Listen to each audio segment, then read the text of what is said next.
Oh, yeah, my fault. No sponsorships. So it's the first day of practice, but not really practice. Like, did it feel like football to you? Yeah, I mean, honestly, I'm just happy to be back out here and just, like, actually do football stuff. You know, no more just, like, 40 and 5-10-5 training. So it's good to be back out here. Great weather. You know, went to school in Boston from New York. So it's just nice to be in some sun, no clouds in the sky, and just be back to playing football. So you're good with the weather now. Are you going to be good when it's 105 out there? I'll take 105 over 5. Jonathan Gannon said the biggest thing you guys can do this weekend is ask questions, right? Mm-hmm. That's the number one thing for him. Do you feel like you guys have been really good about that? Yeah, I mean, to be able to have a defensive guy, specifically a defensive back guy, as like a head coach is just, it's a blessing. I was able to have that with Coach Hafley, and just being able to pick his brain, and even just being like with him during our indie period sometimes, he just comes over and just gives you little nuggets. Like, that's just great to have. And he's, again, your number one resource, and to be able to have that be, you know, a person that knows your position very well is really good. JG gave you props about your recall during the combine and stuff like that when you guys were going over tape. Where do you kind of get that instinct from when you're able to watch back film and you're able to just instantly pick up stuff like that? Just understanding situationally. I feel like a lot of times there are 3 or 4 plays in the game that really could just, you know, change the outcome of the situation, and understanding those moments and understanding just how to be able to fix those mistakes, because they can end up coming up later in the season, and a lot of teams try to attack the things that you messed up on, so be able to just hone those in and be able to get those down and just correct the simple mistakes. There's a lot of defensive backs in your class. Is that intimidating at all because you guys are all kind of battling for playing time, or is it kind of cool that there's a lot of you going through the same thing? No, it's cool. I mean, I feel like the ability to be able to grow together is also just really good. I think just in general, there's a lot of young DBs on this team, and to be able to have that chemistry and be able to grow together, I think is really big. It's not just going to be, you know, a one-year thing, and we're all, you know, I'm a rookie, but 2-3 years in. So just be able to get that experience together, be able to understand each other, and be able to build that chemistry for years to come is going to be something exciting to see. Rabbit just said that there's a lot of similarities with his college system here. What's it been like for you coming from Boston College? Is it pretty similar what defense you guys are in? Yeah, it's a pretty smooth over. Coach Gannon and Hafley know each other pretty well. I believe they coach together, and I think it was in Seattle. So just be able to have that kind of simple transition and a lot of overlap, you know, even just with certain things schematically that we ran verbatim in college. So it's nice to not have a crazy learning curve, and I feel like the easier you are to learn things, then the faster you can play.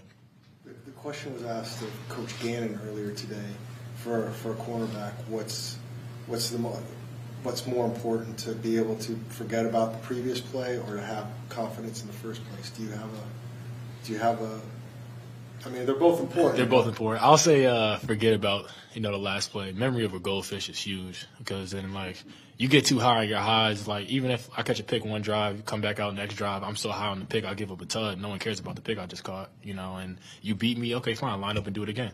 You know, so every play, it doesn't matter. It's a one-on-one every single play that you got to win. So you can't just get too stuck on good plays, because then it all could just come.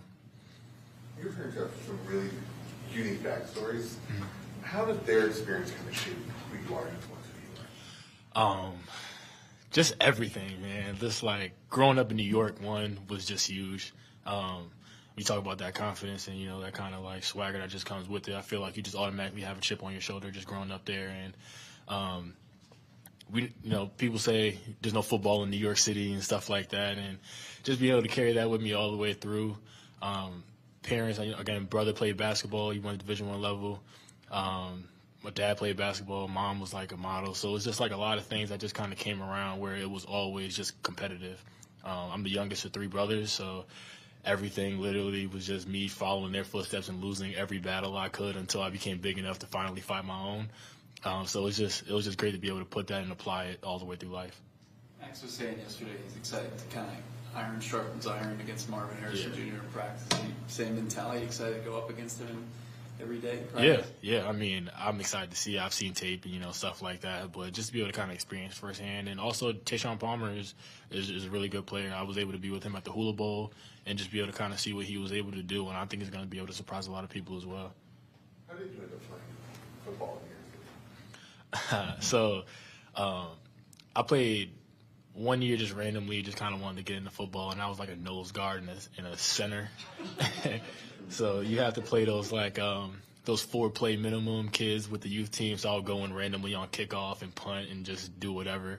And then I was at a park one day playing. Everyone calls it different, like kill the carry or kill a man or whatever, and no one was really able to tackle me. I had an older brother who was playing basketball, and everyone was kind of like, oh, that's Moose's little brother. So I want to be able to create my own lane and kind of identity. And from then I played probably since 5th grade and was able to just kind of carry that through. I was a little temperamental, angry kid, so be able to take that out there and be able to go just knock some heads is cool. You mentioned you want to kind of create your own lane. Did you think about playing basketball, or were you always kind of like, I'm going to leave that to him. I don't want to be the little brother in this. Yeah, I don't want to be a little brother in this. But I credit him with a lot, even though he never tried to push that on me. Even like my dad, I hooped all the way through high school, but I kind of always knew for myself that football was the route I wanted to go. I played wideout in high school, played corner a little bit, but I knew once I actually started getting into DB, it's harder to find a DB like me than it is to be a receiver. And there's a dime a dozen guards in New York. You have everybody that comes out to Mecca. So to be able to go out there and be able to play basketball at a high level is going to be way harder, I feel like, to be able to be seen than playing football. It's funny you say that because it's like you just got through saying everybody says they don't play football in New York. But they do say they play basketball in New York, so it does make a lot of sense. No, that's cool. We even had another kid that played on my youth team that was at my high school. I got drafted to the Ravens, so we have some more people out here. Just got to find them. You played at Central. Oh, okay. Mm-hmm. Do you have a connection with the hip-hop community back in the day? Yeah, my dad was a producer for this rap group, Brand Nubian, in the 90s. So music is through my veins. So we would play games, driving to AAU tournaments, who sampled a song, and we would burn a CD, and it may be Touch the Sky by Curtis Mayfield as the first song, who sampled it, and then the next song would be, Move On Up by Curtis Mayfield, the next song would be Touch the Sky by Kanye. So, just things like that, just understand vinyls, at least 3,000 vinyls in the house, gold records, just kind of everything, and, love it, all through it, love music.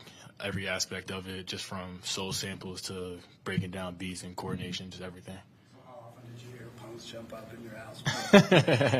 A lot. I used to be in studios as a diaper. So hearing punks, hearing Slow Down, just the All For One album, and even just being able to be in the house with my dad is cutting up and sampling and chopping things, slowing things down and everything. So I just love at least watching the process and just understanding it. Did you think about going into that, or might you still, or was it always athletics first and then we'll see what happens later? It was just education first, and then kind of whatever happened. But it would be a shame for me to waste this year. So I always talk about it I got to do something with the music industry. What's your go-to song? Ooh. Love's Ballad by LTD. That's probably my go-to. And if I want a main character song, it'll be Fantasy by Earth, Wind & Fire. Yeah, that's my main character song.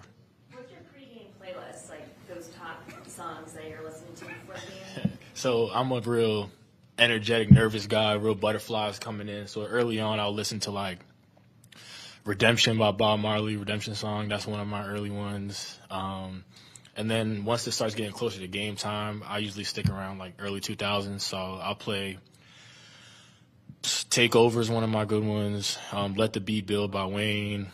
Who We Be, DMX. I'll listen to Punks Jump Up by Brand Nubian, or To the Right, which is one of my underrated songs. And then once it gets really, really close to going out, my going out song is Earned It by Chief Keef. That's my going out. We just heard that Christian Jones was on the aux in the van. Get your time on that and kind of establish your dominance? I will, because he doesn't even know that I know how much I know. And he was he was happy to be in the passenger seat, so I was able to just let him kind of do his thing. But once it's my time to get on, I'm not getting off. Yeah, it's over. It's over. His point. A stingy 6. I think that he had some good songs. It was a little all over the place. He had some Snoop, and then you're going to throw some Biggie on. You can't have East Coast and West Coast at the same time. It just defeats the purpose. Thank you, Elijah. Thank you. No, I appreciate it. Thank you.